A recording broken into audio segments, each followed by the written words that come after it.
Don't be surprised, Kelly, if this one catches the rough.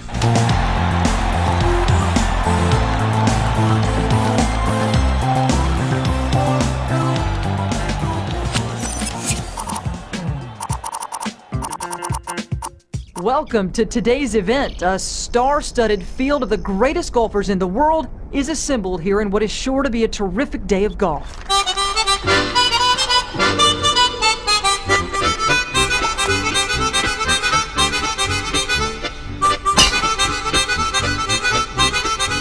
I didn't like the music from the game, so I replaced it with some classic game room stock music. And while it's playing in the background, let's take a look at Tiger Woods' PGA Tour 09 All Play. It's a very long title. My wife got me this game for Christmas because I really enjoyed Wii Sports Golf. And I've played that game a lot, so she picked me up this one because I think she wanted to get me something that didn't involve guns, explosions, car crashes, or ninjas, which pretty much eliminates every single kind of game that I enjoy, except golf. Count it. I actually like golf video games for some strange reason.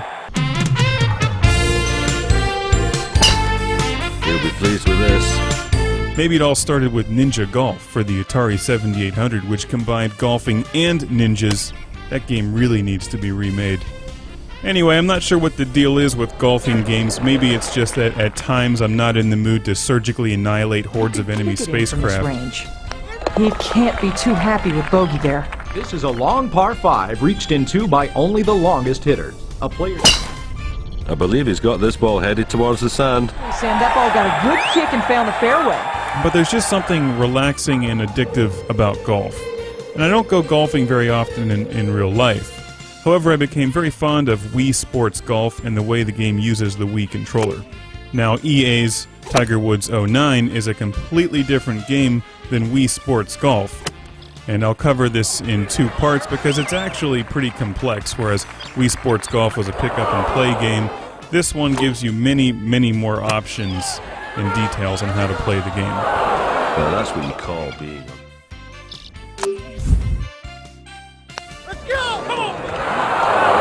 Missed opportunity there. Okay, for starters, I like this game, but it's not perfect. It feels somewhat unbalanced, and I don't know my golf terminology, so bear with me. But everything leading up to putting, like driving, and using all the irons and chipping it onto the green, that stuff seems to work very well with the Wii controller, but once you get onto the green, it's as if they programmed it for the Xbox or something and then tried to port that over to the Wii, and that doesn't seem to work as well. I didn't care for the putting in this game. The putting in Wii Sports Golf was much better. For the most part, the controls are fairly simple. You hit the A button when you're about to start golfing, and the camera pulls back and shows you a good overview of where you're actually going to be hitting the ball. Should be very happy with this one. You can choose a variety of clubs and how you want to hit the ball. You can move the little circle around to more or less where you want to aim your shot, accounting for the wind and obstacles. And after you have your shot lined up, you swing the Wii controller like a golf club and try to get the ball where you want it to go by swinging with the appropriate amount of force. And that's basically how you play the game. When you get onto the green, and I'm still figuring this out, you select more or less where you want the ball to go again, but then rather than swinging it and having the controller actually replicate the exact swing, it's as if you're just simply pulling back and adjusting your shot on a power bar and then letting go, and it just feels very awkward compared to the rest of the game. I wouldn't say it ruins the game because you eventually figure it out, but I didn't like it as much as the putting on Wii Sports Golf. When you're on the green, it pulls up that grid which shows you the topography of the green, and also you can pull up a little putt preview window before you shoot that shows you approximately where your shot's going to go, and you can make adjustments from that.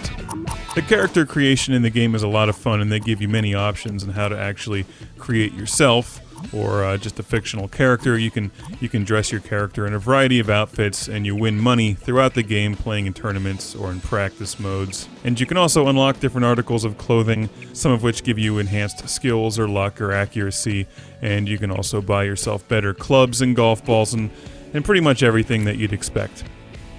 The more you play, the better your character gets, and you can see on screen how you can level them up. Unless you play as one of the existing professionals or Tiger Woods, and they're like the X-Men of the golf course. I keep comparing this to Wii Sports Golf since I'm playing on the Wii, but what this game does have that Wii Sports does not have at all is a huge variety of golf courses. And I would say that the strength of the game is definitely the golf courses, and once you get into the gameplay, the technical aspects of the actual golfing, determining which club to use and varying your approach to the green. If you're a real golfer, you're probably laughing and saying, of course that's the fun part of golf, but in a video game that's hard to duplicate. And they've done that fairly well here. And the variety of golf courses gives you a lot to memorize, a lot to practice. And when you get to the PGA Tour, a whole lot to challenge yourself with. There's a ton of mini games that they've put in there, and challenge modes, party mode that you can play with a group of people. And if you're a parent buying this game for your young kids or something, they give you a very easy beginner all-play mode. Nicely played for birdie. And like I said, it uses the Wii controller fairly well. It's not perfect, but they've come a long way from golf on the Atari 2600 and Magnavox Odyssey 2. Not that those games weren't fun, but this one will keep you occupied for a while. And it's going to keep me occupied for a while because I'm having a good time playing it. See you back here in part 2.